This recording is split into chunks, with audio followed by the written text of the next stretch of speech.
Hilary, I want to get your thoughts on, of course, Chuck Schumer, but Donald Trump supporting House Republicans voting to release the Epstein files. Well, pleasure to be back with you again, Gabriella, even though this is rather a ghastly, revolting subject. I will say a few things here. Number one, there were 3 judges that have actually blocked the release of any files over the recent years, and those were all, guess what, democratically elected judges. So that is a very important fact to remember. Another important fact to remember is that President Trump in 2004, I believe it was, had a falling out with Epstein then over a property dispute, actually, where they're both competing for a property. And then he didn't want him any longer at Mar-a-Lago because he was actually acting inappropriately with someone's teenage daughter. So after 2007, he had nothing more to do with him. He was disgusted by him. And I think that's something that's often lost. Not many people mention those dates and those years and those facts. Those are facts. Facts are stubborn things. Now, fast forward to this release. He promised the MAGA base this, Gabriella. Promises kept. You know, promises made, promises kept. I think it's very important to release the files. Actually, don't forget, Epstein was a registered Democrat. Most of his donors were Democrats, and the Democrats went down there on the Lolita Express and visited his island. They did, and that point is often missed by the mainstream media. Let's talk about the BBC. Donald Trump has rejected the BBC's apology and has raised the stakes in his potential lawsuit, threatening to sue the BBC for $5 billion. This is, of course, after the BBC doctored his January 6th speech in a documentary, deliberately misleading viewers. And of course, a similar edit was found on the network's Newsnight program in 2022. Now, it's interesting looking at Donald Trump's lawsuits. He's already gained $25 million from YouTube, from Meta, $10 million from X, $16 million from CBS and the ABC. But looking at the BBC, I mean, and the reaction to this, so many people are pleased that the BBC is being called out for its bias. Here is former UK Prime Minister Liz Truss. There are lots of people in Britain who are cheering President Trump on and who want him to sue the BBC because they're a huge problem. They've lied, they've cheated, they've fiddled with footage, both in the case of President Trump, but also covering up what's happening in Britain, whether it's mass migration, whether it's our economic problems. They are always biased towards the left, and the British taxpayer has had to pay for all of this fake news. So there is a lot of excitement amongst Conservatives in Britain at the moment that President Trump is actually taking the BBC on. Hilary, what are your thoughts on this? I mean, the BBC has certainly been exposed here. Oh, yes. And I would say Liz Truss is right, and she's right, and she's right.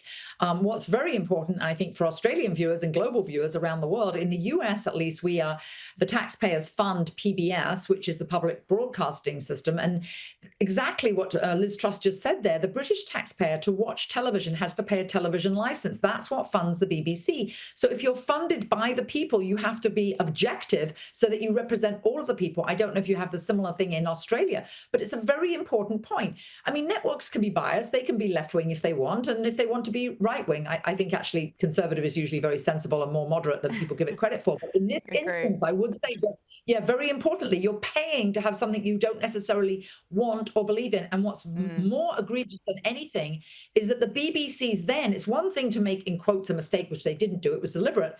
But then the apology, Gabriella, was an apology for an apology because they said it was misjudgment. It wasn't a misjudgment. It was a deliberate attempt. And that's what Liz Truss said. And I totally agree with her. Now, the Oxford Union... Oh, yes, please continue. Sorry, one last point I didn't make one last point, and that is Donald Trump didn't just beat, remember, the Democrats in the election, Gabriella. He beat all of social media. And this just proves he beat the actual media, too, in many nations because they were against him. Yeah, clearly against him. Now, the Oxford Union has voted overwhelmingly in favour of declaring Israel a bigger threat than Iran. A debate took place at the Oxford Union Society on Thursday evening, discussing a motion which aimed to declare Israel more of a threat to regional stability.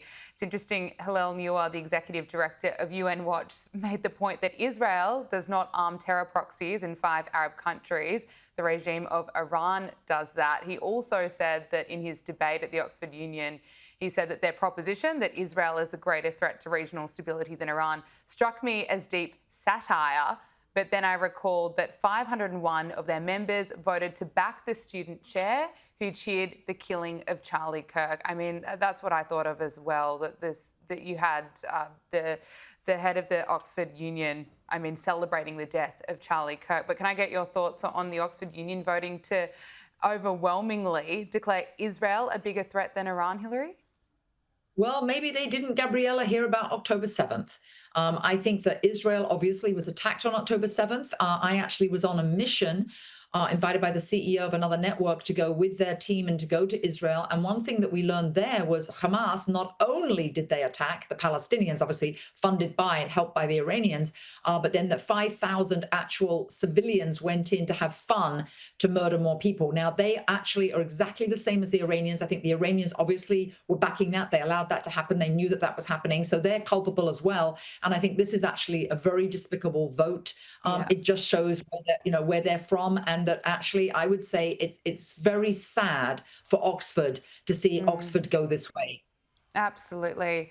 Look, we've spoken about TDS quite a bit on this program, and it turns out it's a real thing. A psychotherapist has revealed that 75% of the patients he sees actually have this deep hatred for Donald Trump, and he's kind of gone into detail of what that looks like. First of all, identify it for us. You're in a session and you pick up on what?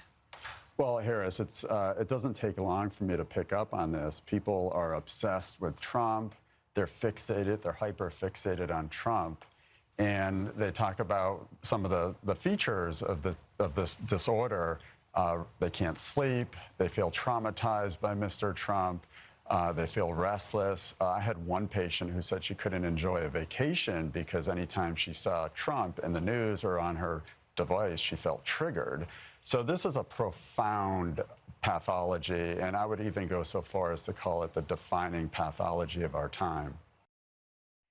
Now, Hilary was speaking about the BBC earlier. I think the mainstream media is to blame here. I mean, when you've got the mainstream media, leftist media, just putting out so much fake news against Donald Trump, plenty of woke so-called journalists compare him to Hitler, compare the Republican Party to Nazis. I mean, no wonder there are people in America that are getting this kind of extreme TDS.